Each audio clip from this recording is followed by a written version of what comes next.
Hello everyone, I'm going to talk about a range of activities to focus on improving the autonomy in language learner based on GBL.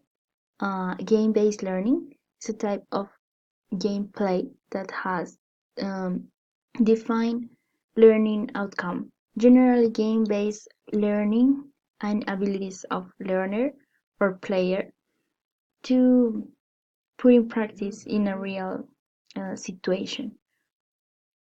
But first, I'm going to introduce autonomy. It's about a learning taking responsibility for their own learning process, both what they learn and how they learn. As teachers, will be encouraged to find the ways of learning and how is the meaningful learning for them and how to understand the learning processes. Okay, first, I'm going to explain the objective. There is encourage learner to use specific words using for friends in second language acquisition to interact with each other and put in practice the abilities. Second, is the demographic. Are 6 adult learners.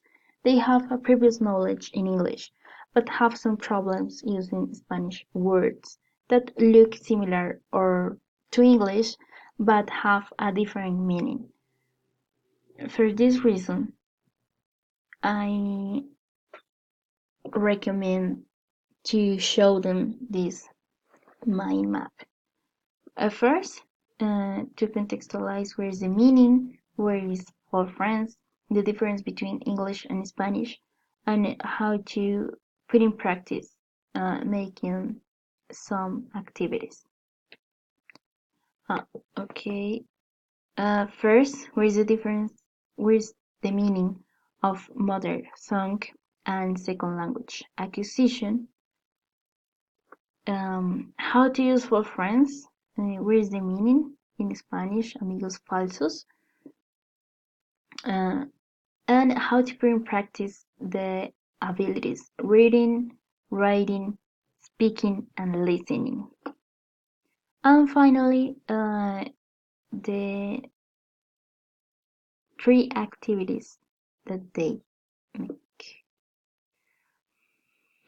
Well, as a relation to the mother tongue and second language acquisition, first, my learners have a workbook that can help them to understand and how to use for friends. This learning in a different way.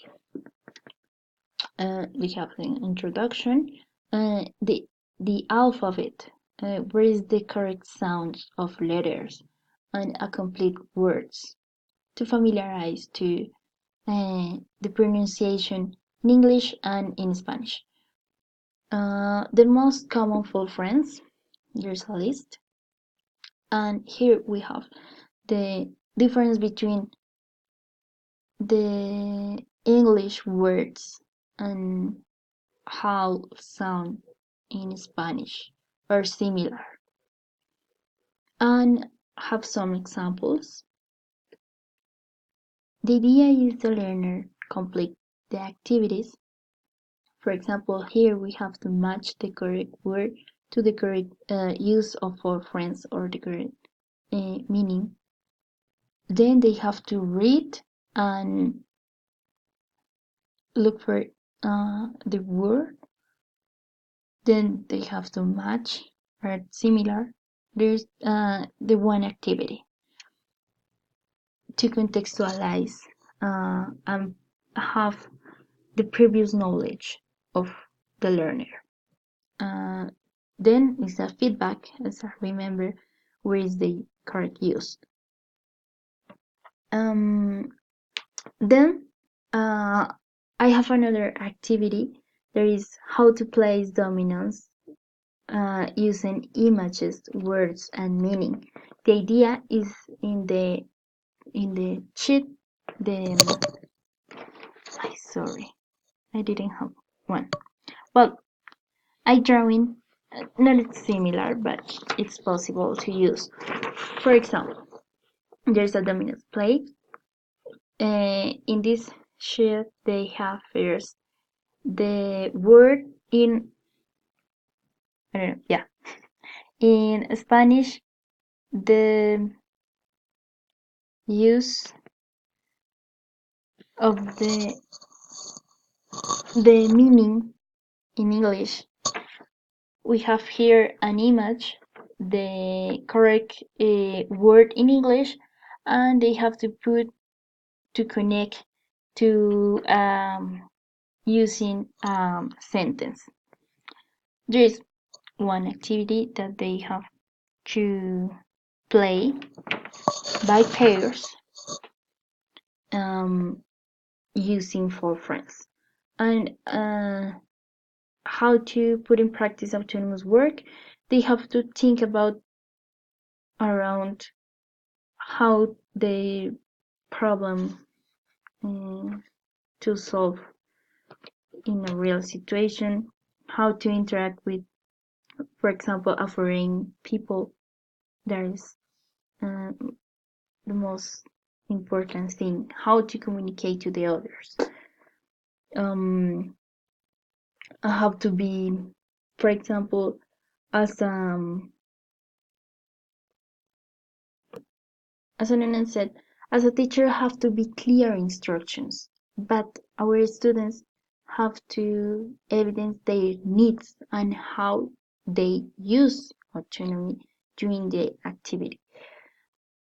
The third activity, students will practice in an interview game called the clock. The clock, each hour, a student is going to have an interview with a partner, and each moment they are going to discuss and find a word. A specific word is hidden in the classroom. Then they have to ask to their classmates which word they have. If they answer the correct word or they choose a wrong word. For example, there is the clock and have a specific hour, a specific classmate. For example, at 3, it's John. They have to look for the word and discuss about the four friend word, and act where is the correct word in front of the class. Well, the students can work independently, don't reflect by their knowledge, but then they will share the experience with their classmates. It's important to work in pairs, have a relationship, communicate to the others. The students can practice to interact with the knowledge, not just, for example, in class or a specific topic, just the teacher teach, but in a different way is possible to our learners understand and how they use in a different situation around them. Students work in their interpersonal abilities because they will help to construct and in their context purpose a solution and perform the activities their classmates help. Well, that's it. I hope you enjoy and put in practice in your lesson plan. If you have another ideas, well, that's amazing to put in practice. Well, thank you so much. Bye.